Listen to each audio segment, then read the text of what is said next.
dar un poco la parte de lo que es tratamiento en forma general, porque va a haber una clase de insulinas y una especie de taller que vamos a desarrollar. Habíamos mencionado que en la diabetes tipo 1, ¿no?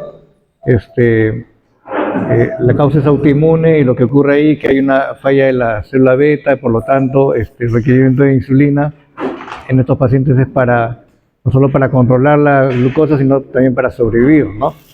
Entonces la idea del tratamiento, como se ve en esta figura, es un poco imitar la secreción fisiológica de la insulina, ¿no? ¿Y cómo lo logramos según lo que se ve en esta gráfica? Dando primero un tipo de insulina que le llamamos basal, que es la que va a actuar, digamos, 24 horas, comas o no comas, ¿no? ¿Ya?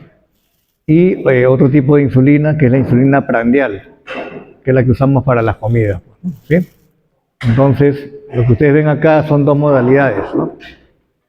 Como ustedes saben que la insulina es parenteral, ¿no? Es inyectable, entonces hay dos formas de usarlo, ¿no? Una con inyecciones múltiples, y eso le llamamos múltiples dosis de insulina. Que se van a usar por jeringa, con la insulina. Y la otra es con una bomba continua de insulina, que se acaba como CSI, ¿no? Significa infusión continua de insulina, ¿no? La diferencia es que la primera técnica, bueno, es manual, el paciente, digamos, tiene que inyectarse la insulina. En la segunda, más bien, es un dispositivo de bomba que está arriba del paciente y que infunde la insulina, digamos, por 24 horas. Y solamente es manual cuando uno va a comer. Según la cantidad de carbohidratos, el paciente tiene ese bomba de insulina, o la bomba lo hace. Y son los datos, ¿eh? Entonces, lo que más ustedes van a lógicamente usar conocer son las inyecciones de insulina, ¿ya? Y hay dos tipos, digamos, de insulina desde el punto de vista, digamos, de acción, ¿ya? Tenemos la insulina de acción larga y de acción rápida, ¿ya? La acción larga, digamos, es basal, y la acción, digamos, prandial es la rápida o ultra rápida, según el caso. La idea es imitar este tipo de selección así fisiológica, ¿no? Basal, el tipo de insulina para las comidas. Entonces, ustedes van a ver en el mercado que existen varios tipos de insulina, ¿no? Y hay que un poco familiarizarse con esos nombres para que tengan una idea, digamos, de cómo usarla, ¿no? Entonces, ustedes ven acá en esta tabla. Arriba tenemos el tipo de insulina, las prandiales, que son las rápidas, que son para las comidas, y las abajo son unas insulinas basales, ¿ya? Arriba tenemos en las prandiales varios tipos de insulina. Tenemos la regular o soluble, que es la insulina humana recombinante. Simplemente es por ingeniería genética, se produce la insulina humana y esa es la que se usa. Aquí ustedes ven la farmacocinética, ¿no? La regular, como se ve aquí.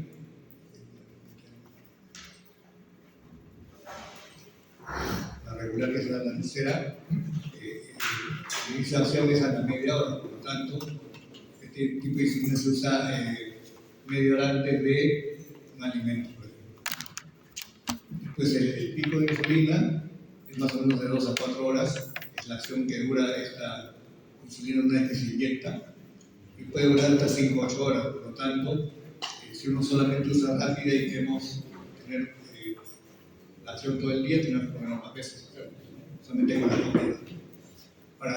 La desventaja de este tipo de insulinas es que, como tiene un pico de acción prolongado de 2 a 4 horas, una vez que se pone uno la insulina y después de haber comido, tenemos casi 2 a 4 horas de acción. Entonces, si por algún motivo el paciente come muy poco o está muy activo, puede haber insuficiencia.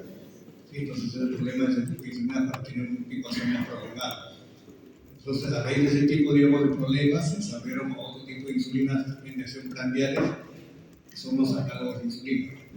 Justamente, la indicación es cuando estamos usando regular, dentro de que esté bien controlado el paciente, lo vamos a producir por este tipo de insulina. Entonces, podemos usar una insulina de acción mucho más rápida. Ahí tenemos la ultra rápida y la rápida que ponemos aquí. ¿Cuál es la diferencia? Es que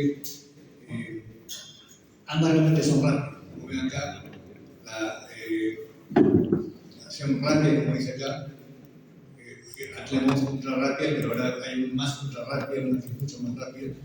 Pero en todo caso, este tipo de insulinas son la Lipo, la Spar, la glucerina, que son las que usamos más en el mercado. Vean que la iniciación es mucho más rápido que la regular. Si la regular tiene media hora, esta usamos 15 minutos antes de una comida. Está un poquito más pegado a la comida y se genera más confort para el paciente. Y vean que el pico de acción es más corto, hasta 3 horas inclusive. O sea, pasado las 2 o 3 horas ya esa insulina ya está en el cuerpo, por lo tanto, el riesgo de hipoglicemia va a ser mucho menor. ¿Ya? Y dura hasta 3-5 horas inclusive el efecto, estamos hablando. ¿Ya? Y hay una más ultra rápida que es la fase de la SPAR, que lo que hace ahí es que simplemente se libera mucho más rápido, en que se puede usar en 10 hasta 20 minutos, inclusive antes de la comida, ¿no? Pero el pico de acción es similar a las otras que son la PAR, la Lipo y la glucerina, ¿no? Pues la tendencia actual es a usar, digamos, en los pacientes las ultra rápidas, tanto la Lipo como la glucerina y las PAR que están en el mercado, ¿ya? ¿Por qué? Por la comodidad, ¿no? Se pega más a la comida y hay menos riesgo de hipoglicemia después que uno se coloca la insulina. Estas son las insulinas que llamamos prandiales, que son para las comidas. ¿Ya? Hay que calcular la dosis y la cantidad de carbohidratos que uno come. Por lo tanto, el paciente tiene que saber qué cantidad de carbohidratos está comiendo en ese momento para saber cuánto va a usar la insulina. Y eso tiene una forma de calcularse. ¿Ya? Y las de abajo son las basales, son las que digamos actúan cuando uno no va a comer, lógicamente. Entonces tenemos también la insulina humana NPH, que es la protamina. Esta protamina hace que, digamos, es una conformidad lechosa, también vamos a ver la lechosa. ¿Sí? Lechosa o lenta también. De lechosa es muy fácil distinguirla de las insulinas rápidas, que son más transparentes. Entonces el NPH empieza la ejecución entre 2-4 horas y dura 12 horas, por lo tanto se puede poner, digamos, más espaciado y puede durar hasta 24 horas en cada caso. Este tipo de insulina es de igual manera, ¿no? Como tiene un pico de acción prolongado y queda como un nivel de insulina residual en el día, de igual manera, si hay mucha actividad física o el paciente no come snack en sus momentos que debe ser, puede ir presente. Por lo tanto, también es un problema en ese tipo de situaciones. Entonces, también se han generado otro tipo de análogos de insulina que son basales, que son los que están acá abajo. La argina, la etemir, la argina un 300 que es más concentrada por mililitro, o sea, 300 por mililitro. En cambio, la glargina tiene 100 por mililitro, esa es la diferencia. Y el Degludec que son ultra largas inclusive, ¿no?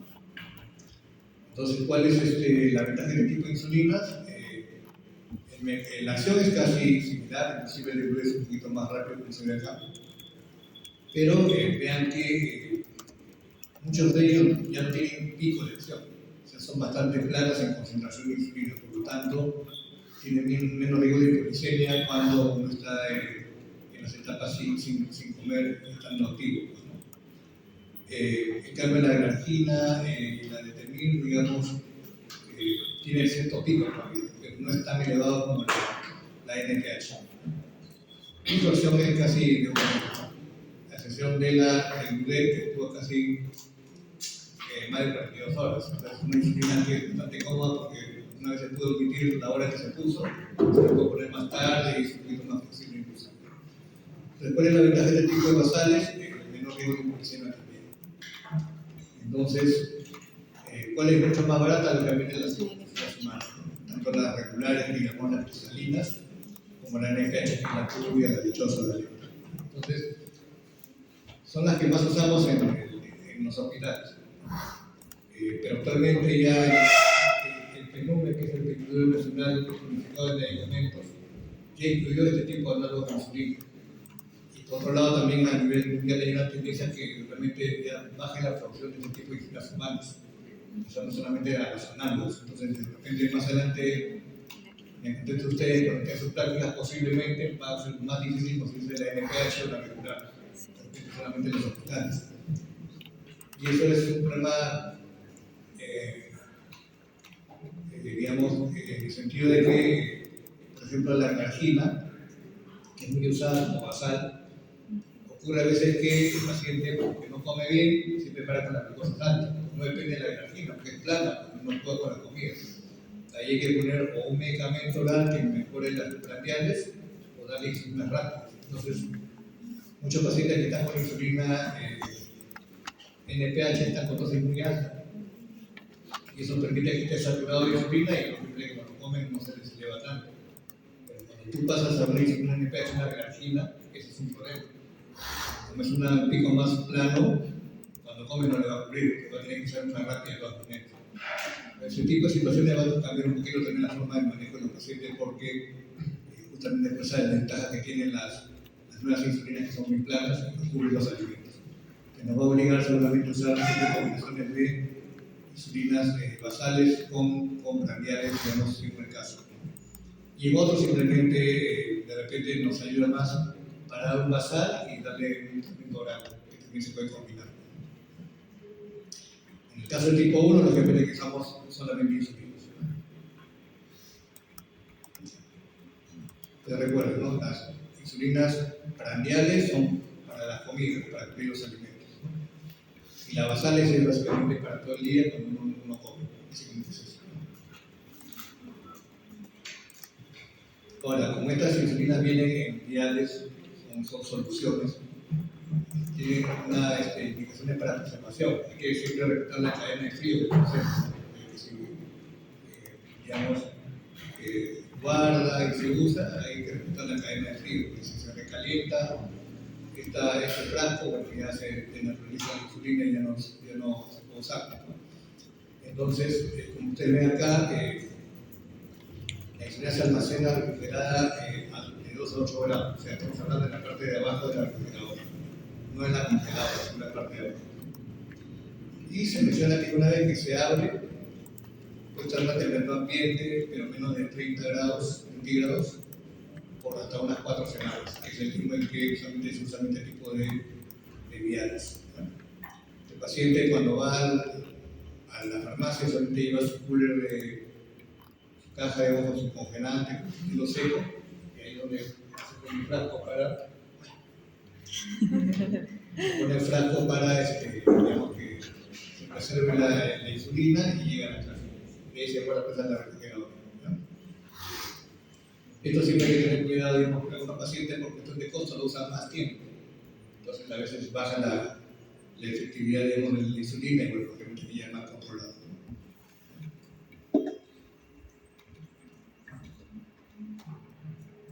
Ahora, en el caso de los lapiceros, ahora muchos de ellos son medios térmicos. Entonces, tiene la ventaja que puede estar también en el frío y pueden ir de viaje, digamos, sin estar ahí pensando que no tiene que estar en una refrigeradora o en un cubo. Y esto aquí es lo que llamamos ya las bombas de insulina. Que como ven son dispositivos que están adheridos a la piel y que tienen varios componentes. Uno es la bomba en sí, que es este aparato que es una especie de cajita. Ustedes van a ver que va a haber comandos, botones, y una pantalla lectora donde se va a ver ahí cómo va la glucosa durante todo el día. Cómo se detecta esa glucosa durante todo el día con este sensor que está aquí, que se llama el sensor, que se va cambiando cada semana, 2 semanas según el tipo de sensor. Y este sensor por vía, digamos, Bluetooth transmite el valor de glucosa intersticial a la bomba. Y la bomba lo muestra en una pantalla.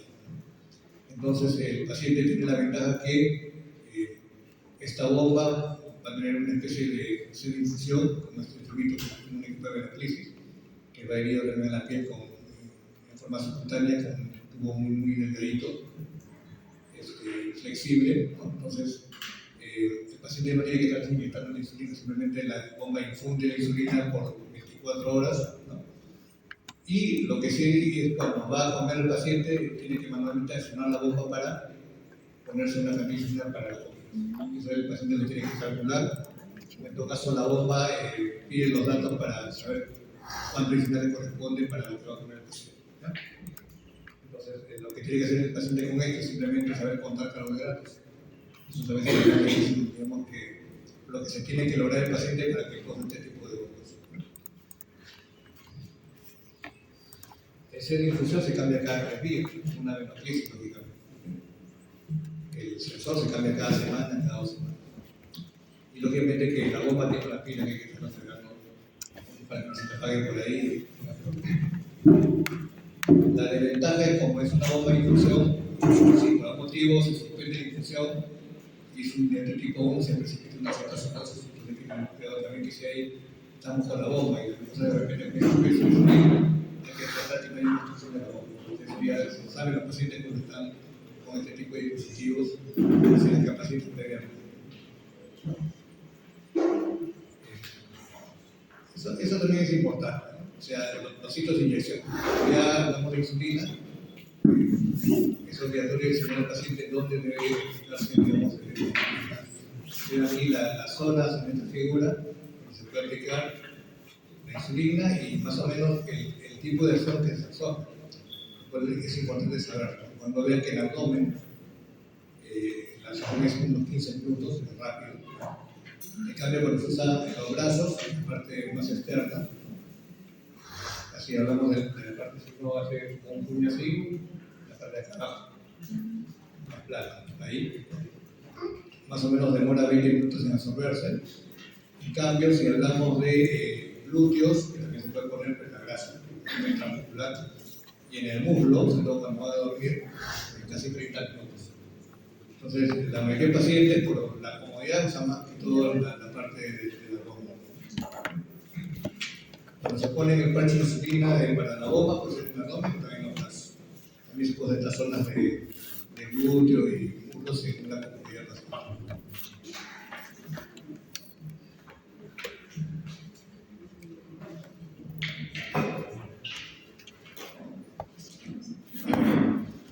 Ustedes ven aquí más o menos que para los que son niños, igual tenemos pacientes no son de tipo 1, sino que pueden ser tipo 2, gestantes, u otra forma de diabetes que ya vamos a conversar.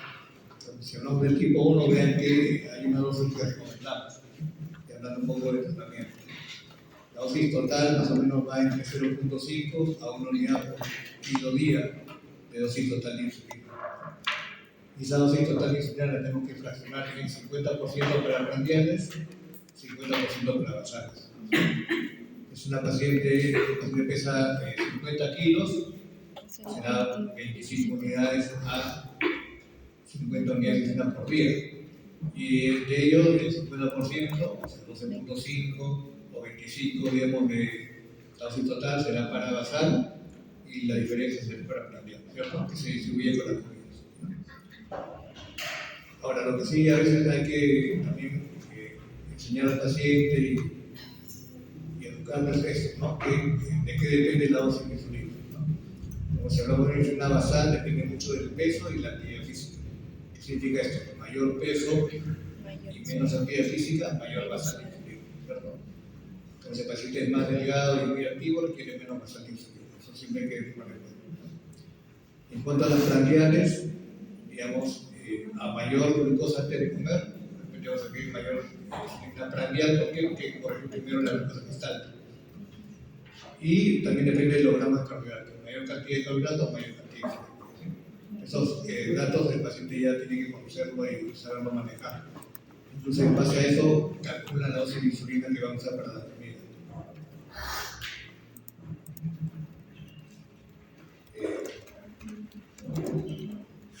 Vean que también en niños, estamos en el tipo 1, según el ciclo de vida, un poquito que también va a variar el tipo de dosis de insulina, ¿no? Los más pequeñitos, niños, hasta infantes que a veces tenemos, usan menos cantidad de insulina basal, un poco menos, ¿no? En cambio, ya cuando se llega a la adolescencia, donde hay más resistencia de insulina, a veces hay que incrementar más la dosis, ¿no? De 0,7, 1 que es lo convencional, hasta 1 o 2 se considera por unidad de kilodía en la pubertad. Igual, en las mujeres, sobre todo cuando hay la menstruación, digamos, bueno, también el requerimiento de insulina va a cambiar según cada paciente. Algunos aumenta mucho el basal, otros tienen que disminuirlo, porque son a veces menos por la molestia de la menstruación. Y hay una fase de la diabetes tipo 1 que se llama la luna del miel. Es un paciente que debuta con diabetes tipo 1, pero que tiene todavía cierta reserva de célula beta. Por tanto, requiere poca cantidad de insulina, a veces ni la requiere. incluso se tratan a veces como si fuera tipo 2, porque se ve que no eleva mucho la glucosa.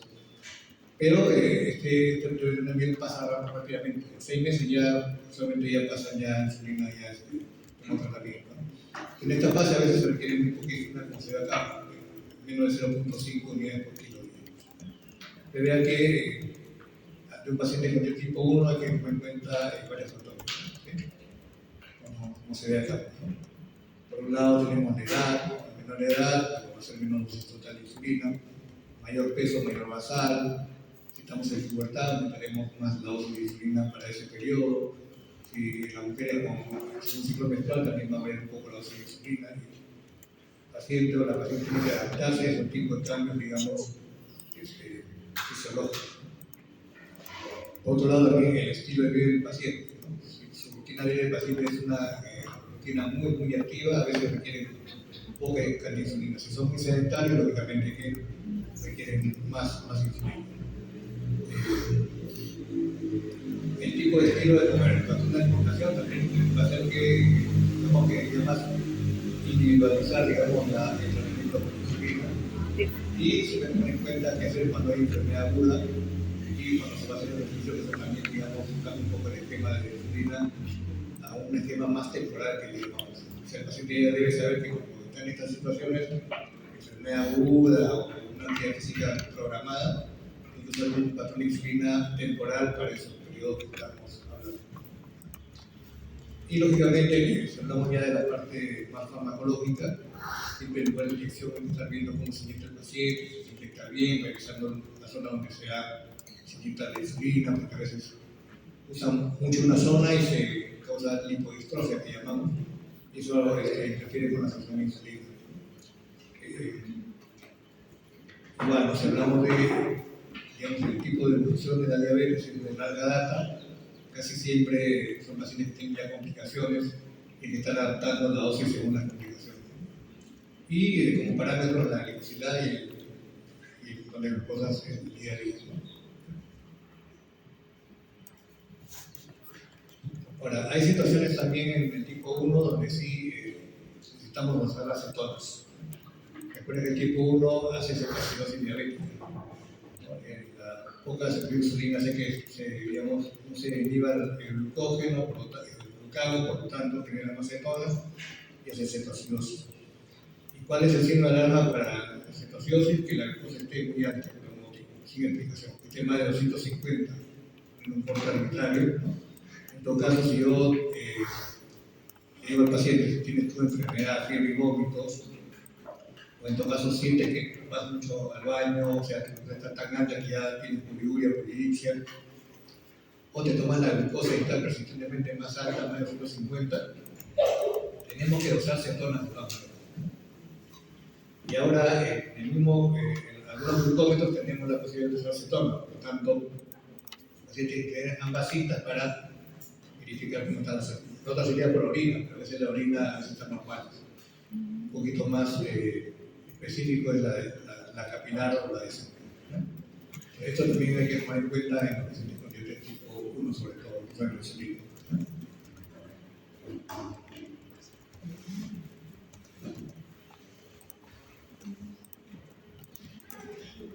Esto aquí es para tener una idea de cómo es el manejo general de la diabetes tipo 1 que estamos hablando, ¿no? O sea, va a depender mucho del estado de glicemia del paciente. Si estamos en un estado agudo, donde va a haber situaciones diabéticas, si hablamos de tipo 1, o un estado hiperosmolar, si hablamos de tipo 2, ¿no? O estamos hablando de una fase asintomática, que el paciente recién empieza la enfermedad y no lleva mucho las glucosas, o en todo caso está en control habitual y vemos que las glucosas no son tan altas, ¿no? Entonces, digamos que ante esta situación, si quisiéramos indagar más sobre el diagnóstico etiológico, tenemos que primero pensar en dosar anticuerpos, ¿no? Y eso es lo que están disponibles ahora, ¿no? El anticuerpo anti-insulina, el anti-GAD, el anti-islotes, o contra el transportador de la SIC8, que es un marcador, digamos, o si no el péptido C, o sea, de la reserva de función beta, ¿no? Entonces, a veces, por la cuestión práctica, el anticuerpo no está disponible, digamos, usualmente, o es muy caro y los pacientes no se lo pueden hacer. Por lo tanto, más apelamos al péptido C. una referencia de función beta. Si tengo un paciente joven y quiero indagar si el paciente es tipo 1 o tipo 2, le pido el PPC. Si este está en menos de 0.5, puedo asumir que ese paciente posiblemente sea un tipo 1. Por lo tanto, voy a iniciar tratamiento con antihistamínicos. ¿Sí? Y voy a guiarme el control según la glicosilada. Si está más de 7, voy a tener que ir modificando los parámetros del esquema del paciente. En cambio, si el paciente tiene un PPC mayor a 0.5, podría asumir que es un tipo 2, siendo inclusive adolescente, que es un que ahí a veces hay problemas de poder definir diferenciar. Y el tratamiento dependerá cómo esté la glicosilada. Si la hemoglobina glicosilada está a menos de 8.5, con una PPC más de 0.5, podría asumir que es un tipo 2 y la metformina, por ejemplo, más el estilo de vida que tiene que hacer el paciente. Pero si está ya más de 8.5, una alternativa si el paciente que tiene un PPC normal o aceptable, también es una basal más pastillas. Esa es una alternativa en estos casos.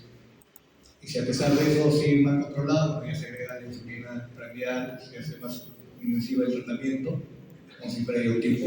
Porque más o menos la lógica con que uno va a manejar lo que queremos saber en cada paciente.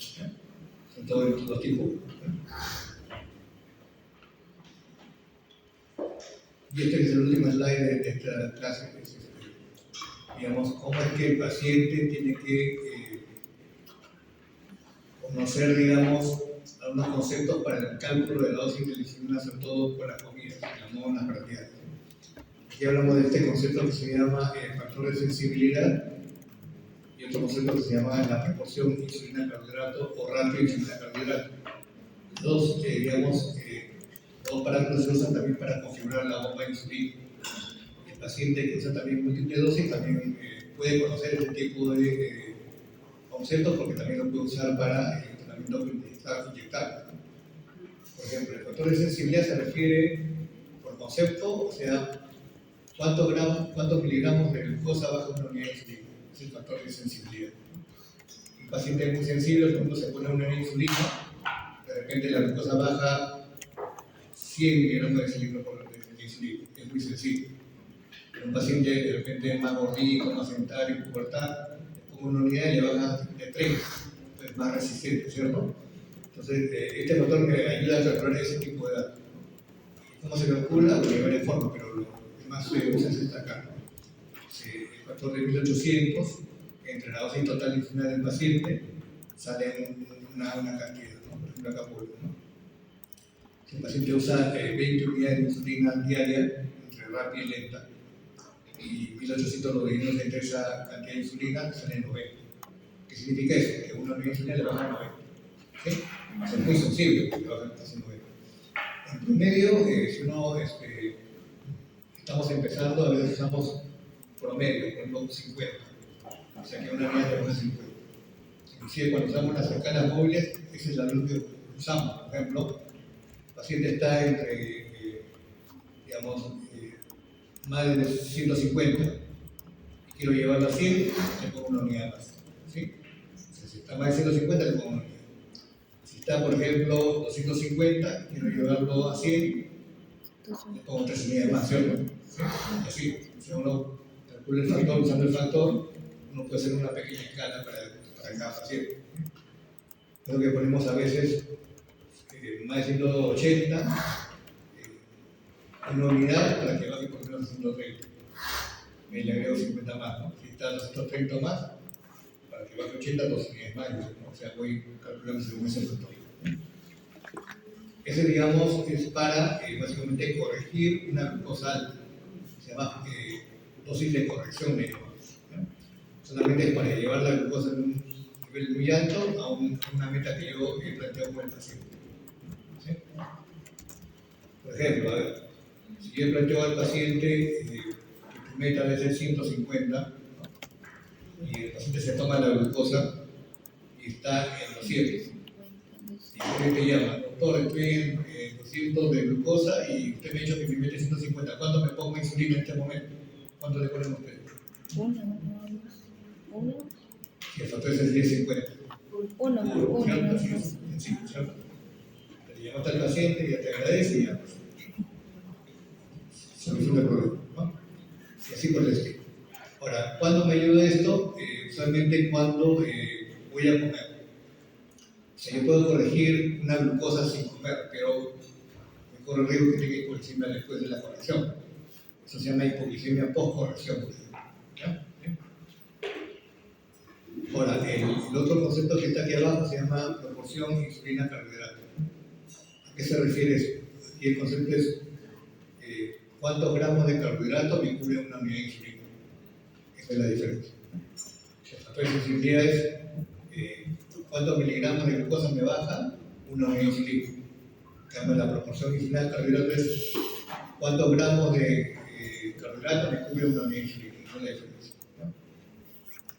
Y hay formas también de calcularlo. Aquí está, ¿no? Con los 500 que ponen, ¿no? 500 entre la dosis total me sale, digamos, ese ratio, esa proporción. ¿No? Por ejemplo, aquí ponen también el mismo ejemplo con 20 unidades. ¿No?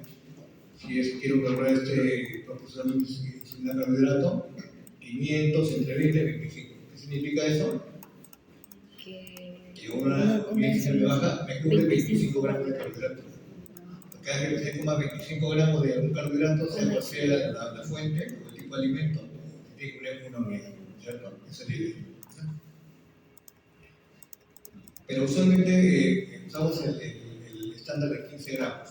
Desde el punto de vista de cálculo que hacer es más fácil visualmente calcular. Por ejemplo, si hablamos de la mañana que uno desayuna, uno va a comer pan, panadería.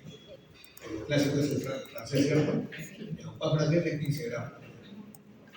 Que si usted le digo ahí a tu ratio es 15, pues a tu función de saber es 15, entonces sabe que si un pan francés tiene 15, se pone una unidad para ese pan, ¿cierto? Ahora, ese pan va acompañado con algo, ¿no?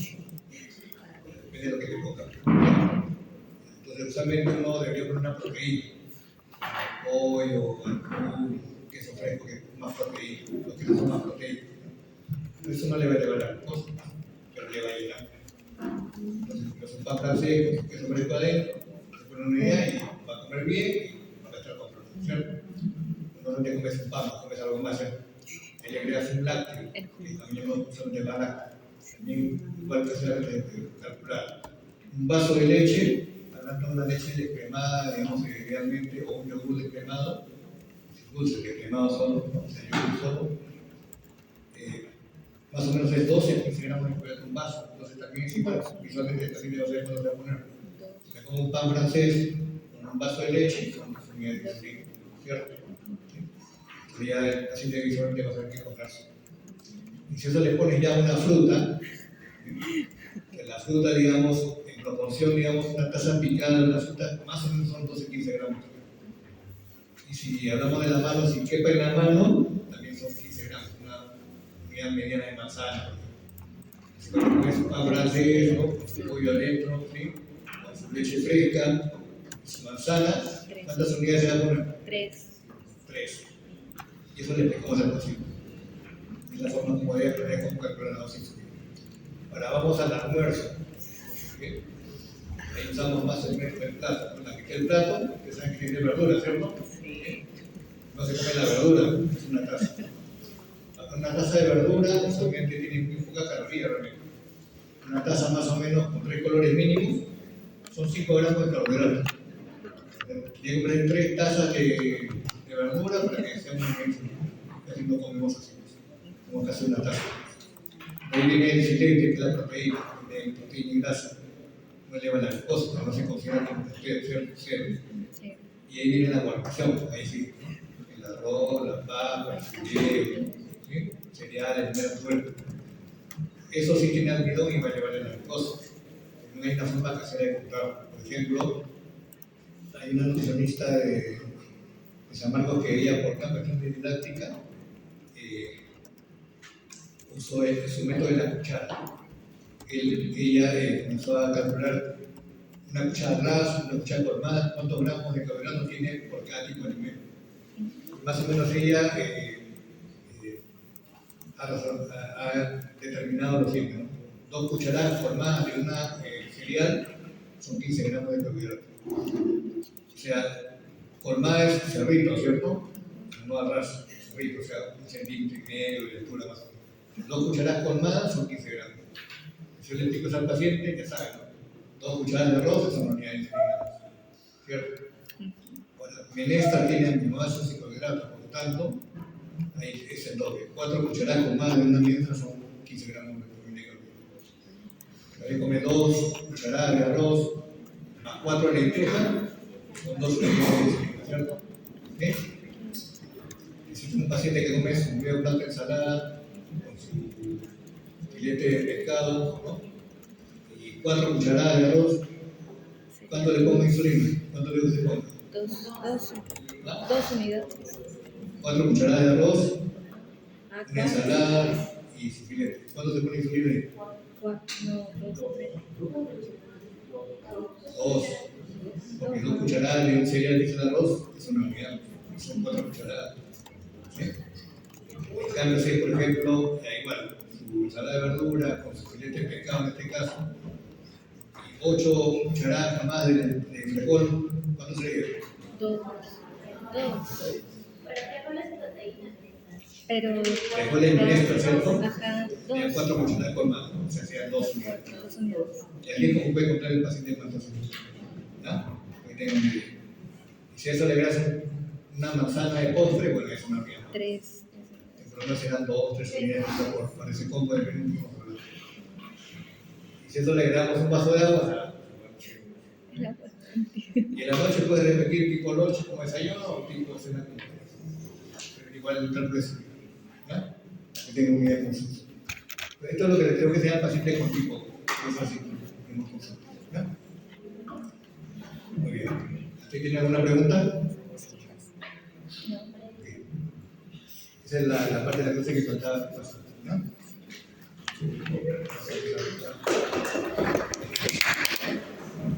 ¿Tienen alguna pregunta ahí? ¿Una duda ahí? Sí, Claro. así van a venir los casos para el examen. Así van a ser las casitas para el examen. Para calcular. Así va a ser la pregunta. Todo aplicado. A ver, las hijas. Las hijas.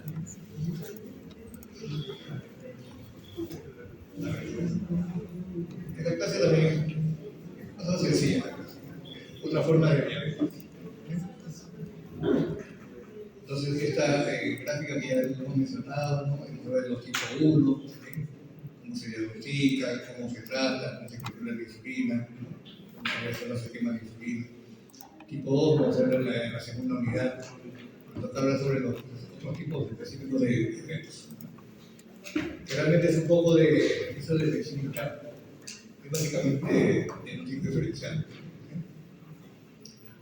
Entonces, lo que sí, digamos, ustedes leen en la guía de la Asociación Americana de Diabetes, en el Standard of Care que sale cada enero, bueno, está esto siempre, digamos, he descrito, lo he transcrito acá, ¿no? Entonces, según esa la clasificación de diabetes, tenemos la tipo 1 que hemos conversado, la tipo 2 que vamos a ver ya en la unidad 2, ¿ya? Y lo que son otros tipos se refieren al resto. Por ejemplo, esta acá, ¿no? Categoría 3, digamos, ¿no? Que son las diabetes monogénicas, llamados MODIs. Son, digamos, enfermedades de tipo, como se puede decir, monogénicas, o sea, un gen causa la enfermedad. No es como la tipo 1, o la tipo 2, que sería poligénica, con interacción del medio ambiente, lógicamente. Aquí sabemos que si tiene la mutación va a ser la enfermedad, y no tiene algunas características. Entonces, uno, como vemos en especialidad, tratamos de ver si estamos en un MODI, tenemos que pensar en todas estas posibilidades que están acá, un MODI 1, MODI 2, 3, 4, uno ya está revisando más o menos la cual de ellas calza, digamos, el tipo de modelo, ¿no? Entonces, lo que ustedes ven acá, como MODI, son acá 4 subtipos, digamos, ¿no? Según una proteína que está alterada, básicamente. Y MODI significa diabetes de inicio, digamos, en en la juventud madura, o sea, son adultos jóvenes, mejor dicho, ¿no? Que hacen diabetes. Usualmente son pacientes diabéticos delgados, ¿ya? Y jóvenes, menos de 30 años, pero que tienen un patrón de presentación de diabetes dominante. Por cada generación hay un paciente con diabetes de esa característica, ¿no? Joven, delgado, que tienen uno por menos por generación, que es dominante. Entonces, lo que ustedes ven acá son las moléculas, digamos, el gen que está alterado. El HNF4A, la glucokinasa, HNF1A, todos ellos, digamos, tienen un rol básicamente en la señalización y la secreción de insulina. Por eso que a ese tipo de proteínas causa pues, los tipos de móviles. Aquí abajo, en la figura de abajo se ve como más o menos cómo es esa cascada de señalización. Vean que una vez que digamos, la insulina es un receptor como de la célula beta, hay una señalización que lleva a la activación de estas proteínas nucleares.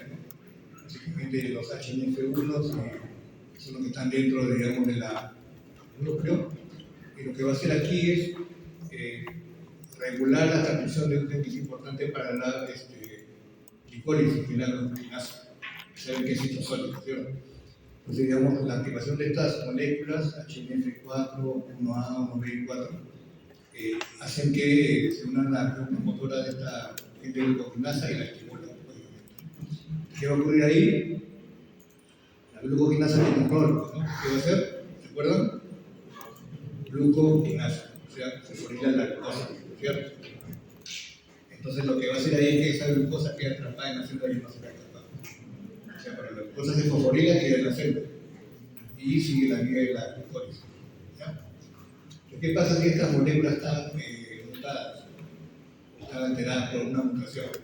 Simplemente la expresión de la glucokinasa va a ser mucho menor, por lo tanto, se va a salir. O sea, la eficiencia de la fosforilación de la glucosa va a ser mucho menor, por lo tanto, no va a haber un buen sensor de glucosa en la célula, ¿no? Porque usted sabe que a medida que se genera la glicólisis, genera ATP. Y ese ATP, digamos, la relación con el ADP va a hacer que se active el canal de potasio y despolarice la célula y ocurra la secreción de insulina, ¿cierto?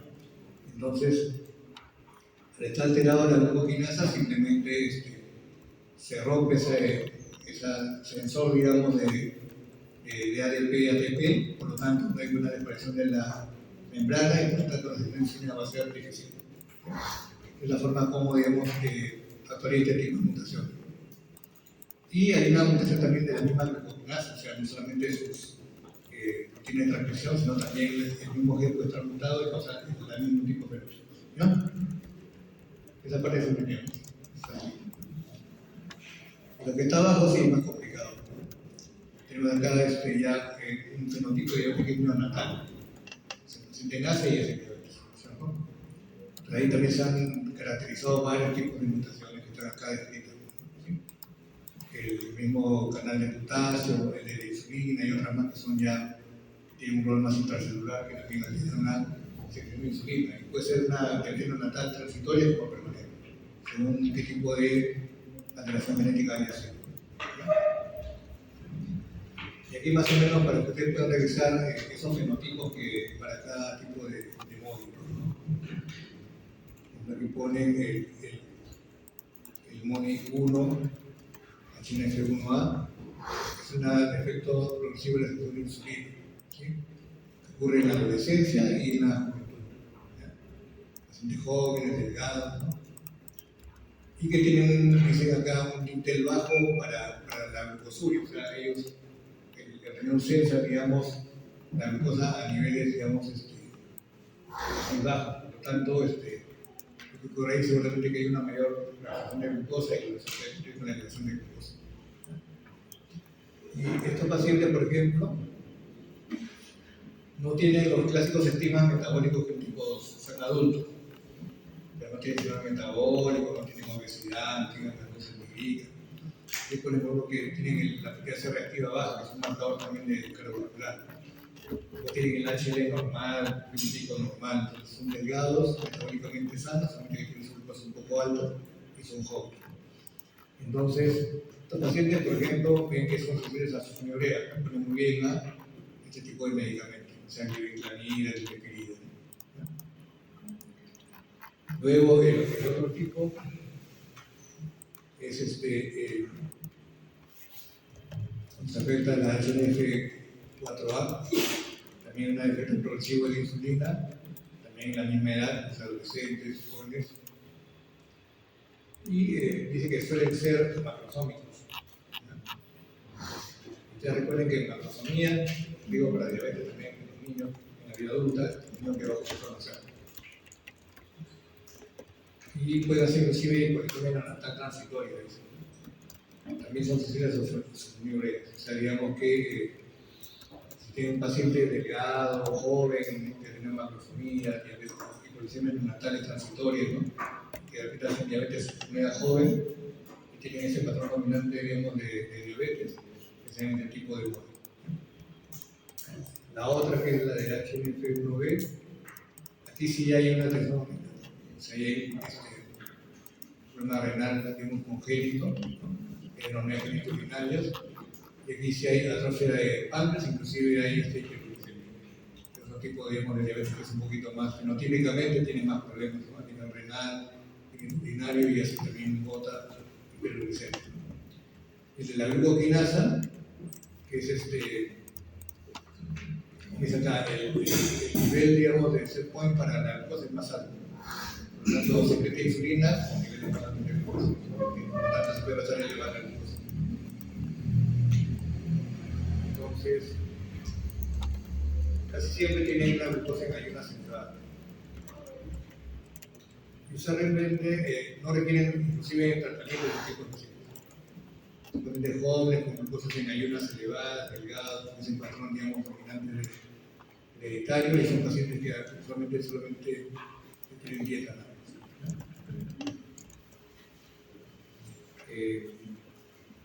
Y las de abajo son las neonatales.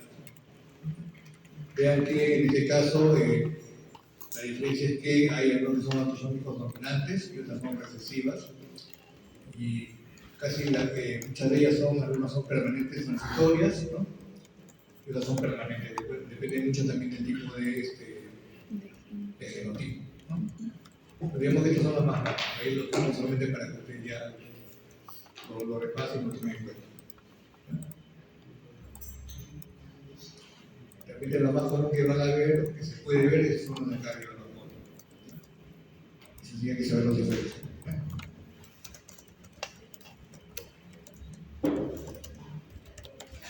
Esta es otra categoría de diabetes, que son efectos ya de la acción de la insulina. Y lo que va a ocurrir acá es un tipo de lipodistrofia, digamos, en los pacientes, que puede ser generalizado o parcial. ¿Ya? Y usted ve que hay un montón de genes alterados acá. Vamos a revisar cada uno. ¿Sí? Pero acá lo importante es que lo que se va a alterar es más bien la diferenciación del adipocito, desde inclusive su maduración hasta inclusive, como se ve acá, la formación de la gota de grasa cuando va madurando el adipocito. Que se supone que a nivel de la vacuola del adipocito, de esta gota de grasa, hay proteínas que se van a alterar y que van a alterar justamente una mayor eficiencia del depósito de grasa del adipocito, por lo tanto causa lipodistrofia. También va a haber una alteración a nivel del, digamos, de la maquinaria, digamos, de producción, digamos, de enzimas que tiene que ver con la lipogénesis, que están en el retículo liso, también se va a alterar, y algunos genes de producción, digamos, nuclear. Primero que ya, ahora lo que es biología molecular, se ha disecado mucho la parte molecular. Se puede llegar a esos niveles de ver un gen alterado, una proteína alterada, una enfermedad. Entonces, lo que se ve acá es que se van a ir clasificando este tipo de lipodistrofias entre congénitas, generalizadas o parciales. Y cualquiera de ellas, por una situación de falta de problemas de almacenamiento de grasa, puede causar diabetes. ¿Por qué? Porque cuando, digamos, hay un problema de almacenamiento de lípido, de grasa en el tejido adiposo, se tiene que almacenar a un lado.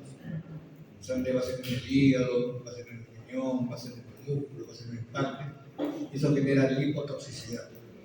Esa lipotoxicidad de larga genera ya la creación del metabolismo de la glucosa, por lo tanto genera diabetes. Ese es más o menos el concepto que tiene con respecto a este grupo, digamos, de tipo de diabetes. Pacientes que de repente ustedes lo ven fenotípicamente muy delgados, con la atrofia de los músculos, todos los canículos están como atrofiados.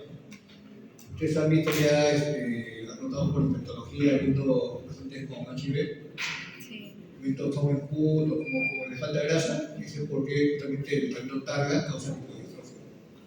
Es una lipotrofia adquirida, eso que pasa con HIV positivos, que están controlados, inclusive tienen que salir a hacer diabetes igualmente por la lipodistrofia adquirida que causa el tratamiento antirretroviral. ¿Ya?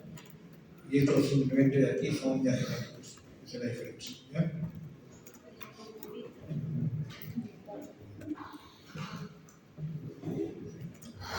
Estos son más fáciles, digamos, de identificar, ¿no? Porque ya por historia clínica tienen a un paciente de enfermedad pancreática.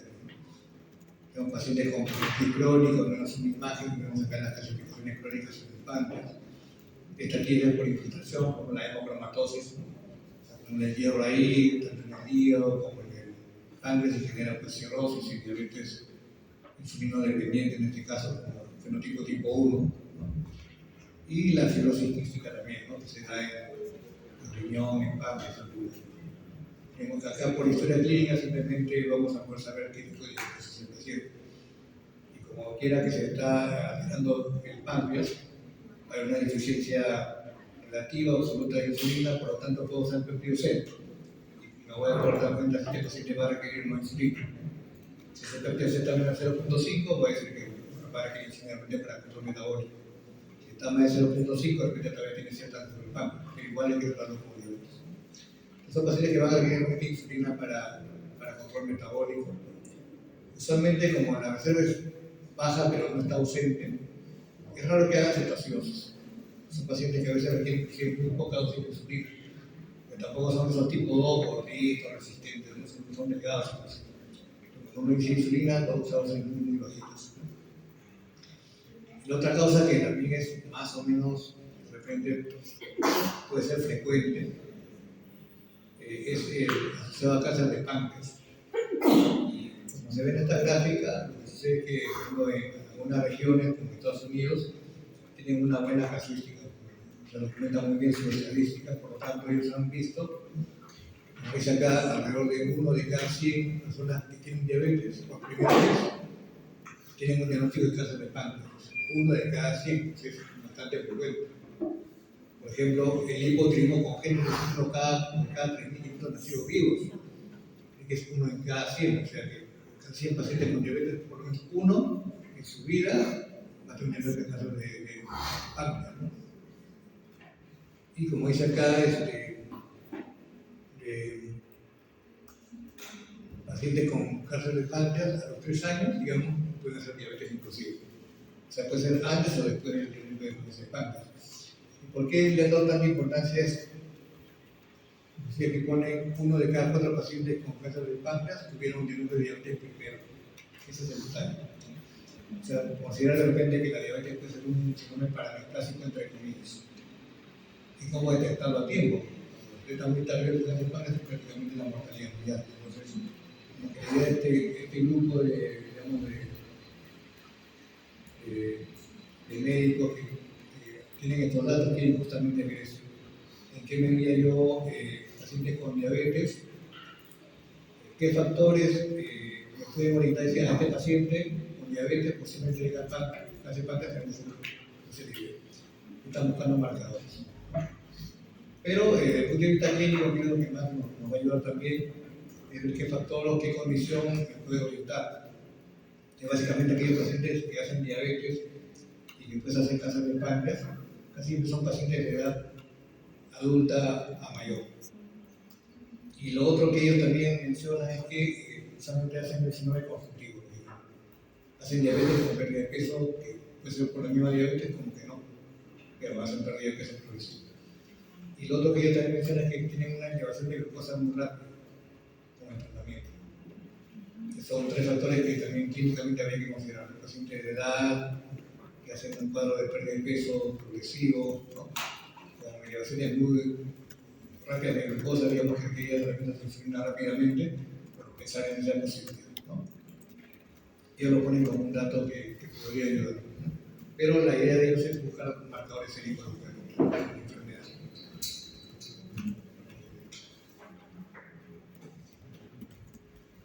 A ver, el otro tipo también específico son las endocrinopatrías. Prácticamente todas las síndromes de hiperfunción generan pues de diabetes en un 30%, ahora somos, ¿no? Acromegalia, Cushing, hipertiroidismo, fibromuscitoma, glucagonoma, somatocinoma, son tumores pancreáticos, pueden generar este producto, ¿no?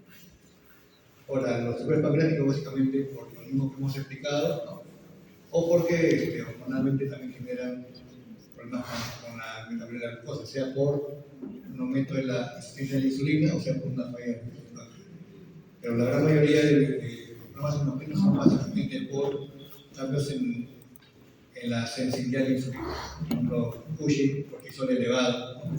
La acromegalia también genera, la GH genera resistencia a nivel de tejido adiposo básicamente, ¿no? El hipertiroidismo por una metabolismo elevado también puede causar hiperglicemia y así por el estilo.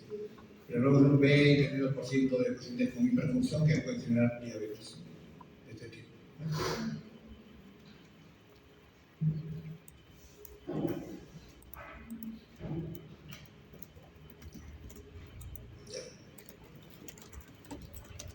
Esta de repente va a ser también es un grupo bastante importante de diabetes producida por fármacos. A la cabeza están los grupos corticoides, ¿no? Que se usan para asma, para problemas alérgicos, ¿no? Para inmunosupresión en los pacientes reumatológicos, o con enfermedades autoinmunes. Entonces es bien común que no solamente haya fenotipo Cushing por estos medicamentos, sino que también hagan diabetes por este medicamento. Básicamente, como se ve acá, actúan a dos niveles, ¿no? Aumentan la resistencia a la insulina, causa la deficiencia insulínica, digamos, este tipo de fármacos, ¿no? Los corticoides se escriben también con otro tipo de medicamentos como ácido nicotínico, algunos antipsicóticos atípicos, inhibidores de la proteasa y estatinas también se ha escrito como que una asociación, no se sabe la causa, pero se ha visto que pacientes con hipercolesterolemia, al cual estamos estatinas, son altas en diabetes. Sabemos por qué.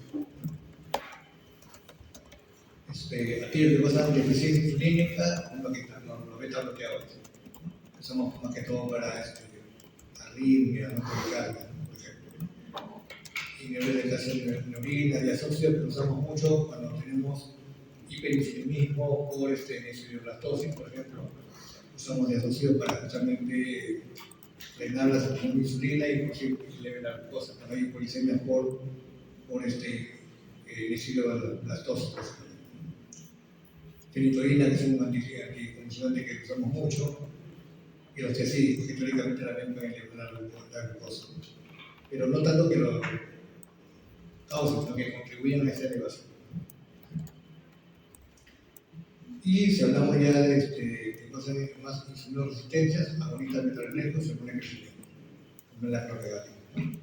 Entonces, de estos grupos, de repente, el grupo corticoide es lo que más van a ver causan esta hiperglicemia. Nosotros también los anticuerpos monoclonales también, son aquellos pacientes que están con tratamiento inmunosupresor por trasplante también hacen diabetes, la gran mayoría. Puede ser por corticoides o también por ese tipo de inmunomoduladores, ¿no? Ciclofosfamida, ¿no? Acetropina, ácido. Doctor. Y por último, tenemos grupos también de escrito, ¿no? Algunas infecciones que pueden causar diabetes, por ejemplo, la rubiola congénita, enterovirus, se ve que inclusive algunos son medios como estacionales, sobre todo los tipo 1 que a veces asociamos problemas de amilosis digestivas, ¿no? O un lote de tipo 1 están en aquellas regiones donde más prevalentes. Y ahora pues ahí falta un virus más, ¿no? Entonces el COVID, también es un virus que causa. se ha visto en tipo 1 y tipo 2 un aumento, digamos, importante.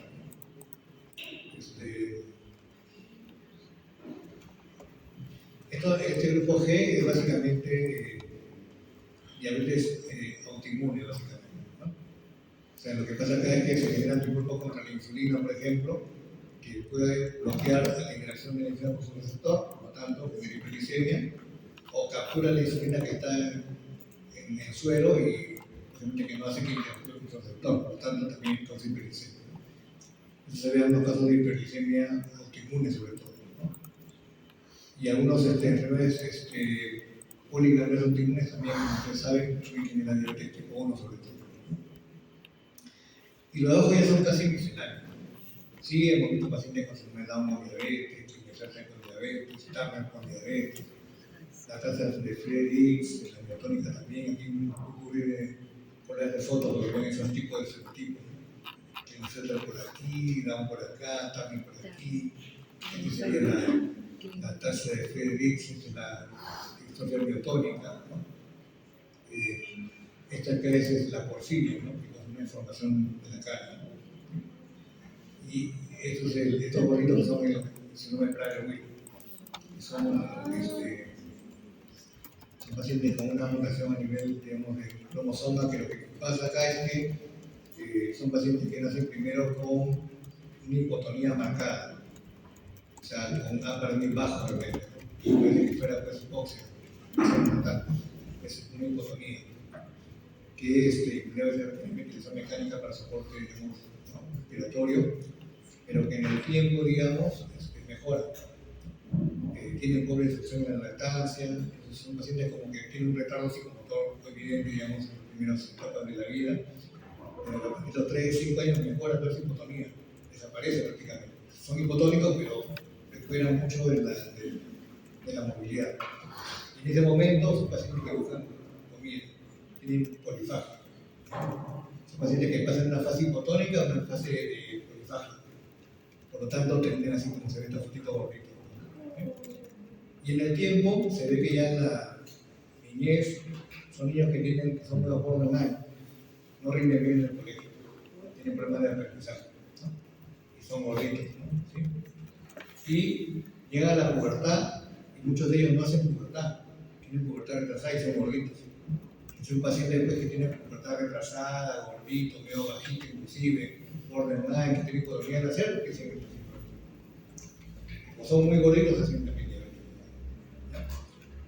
Y acá, digamos, se toma un test genético para ver ese tipo de enfermedades, ¿no? Y la dieta vegetariana que va a ser ya el tema científico, ¿sí? ¿Usted tiene alguna pregunta? ¿Claro?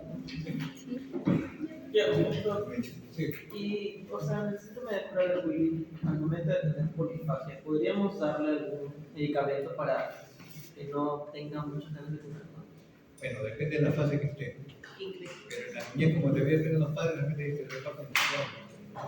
Como son pacientes que siempre empiezan a comer y uno va a poder evitar porque se vuelve hipotalámico.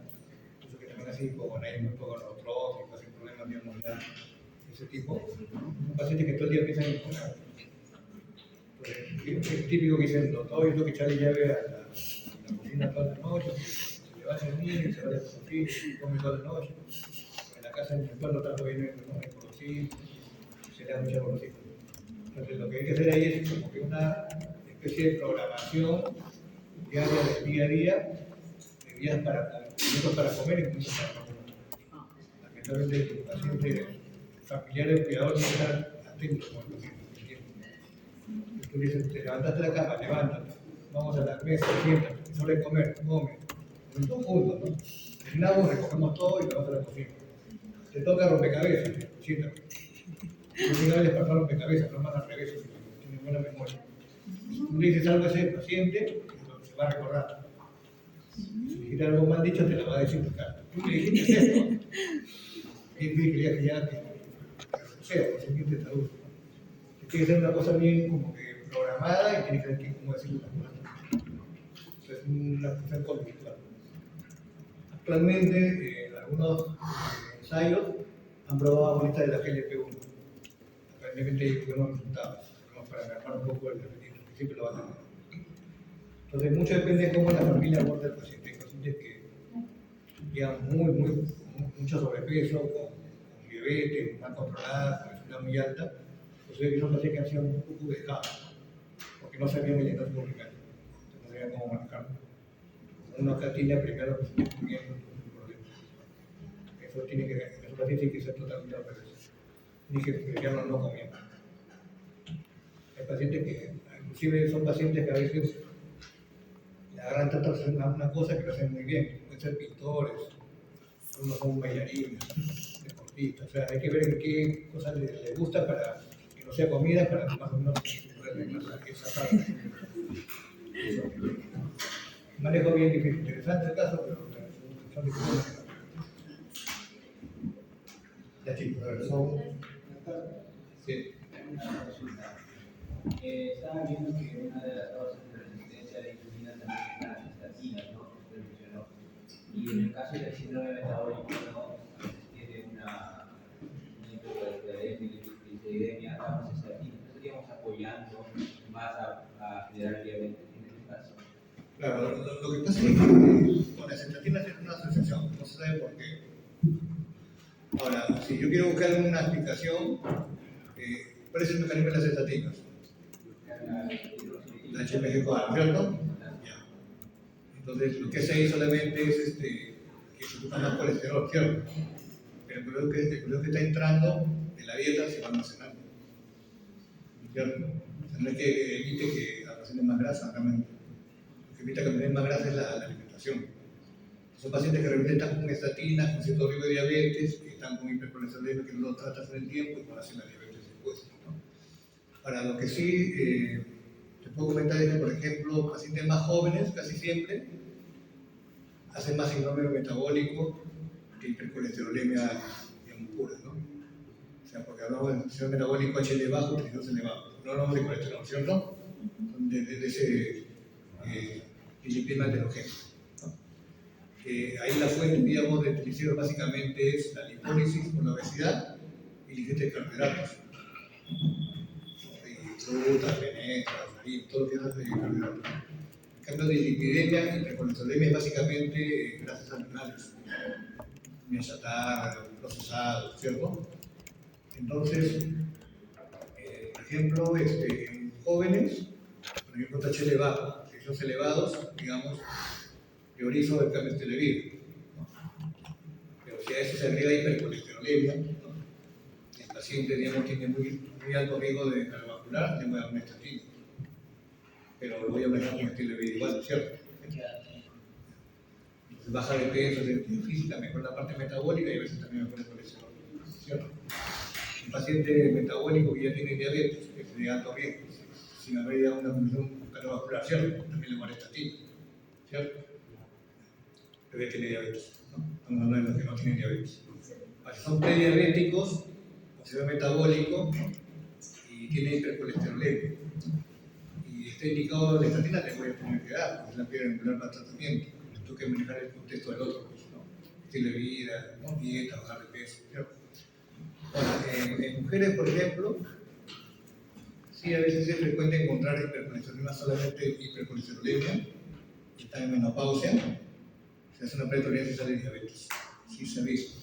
Y creo que con estatina se describe más en mujeres que en hombres, ¿no? Porque parece que ahí tiene que haber una relación con la menopausia. ¿Por qué?